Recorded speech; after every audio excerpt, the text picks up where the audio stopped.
IPL 2026 ఛాంపియన్స్‌గా royal Challengers మళ్లీ చరిత్ర సృష్టించింది. ఫైనల్ మ్యాచ్‌లో గుజరాత్ టైటాన్స్‌ను ఓడించి డిఫెండింగ్ ఛాంపియన్‌గా వరుసగా రెండవసారి టైటిల్‌ను ముద్దాడింది.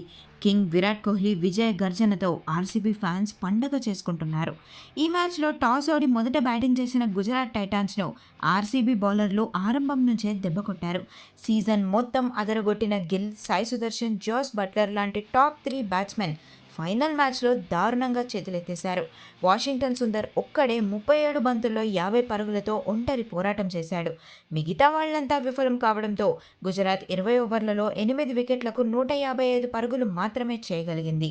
156 పరుగుల లక్ష్యంతో బరిలోకి దిగిన ఆర్సీబీ సూపర్ బ్యాటింగ్‌తో ఇన్నింగ్స్ ప్రారంభించింది. విరాట్ కోహ్లీ, వెంకటేష్ అయ్యర్ పరుగుల వరద పారించారు. రబాడా వేసిన ఒక ఓవర్లో ఏకంగా 3 ఫోర్లు, 2 సిక్సర్లు బాదారు. అయ్యర్ 32 పరుగులకే అవుటైన తర్వాత పడికల్, పటిదార్, కృణాల్ వరుసగా అవుట్ కావడంతో మ్యాచ్ కాస్త ఉత్కంఠగా మారింది. చివరికి 42 బంతుల్లో 75 పరుగులు చేసి నాటౌట్‌గా నిలిచిన విరాట్ కోహ్లీ, జితేష్ శర్మతో కలిసి 18 ఓవర్లలోనే 5 వికెట్లు కోల్పోయి ఆర్సీబీకి అద్భుత విజయాన్ని అందించారు.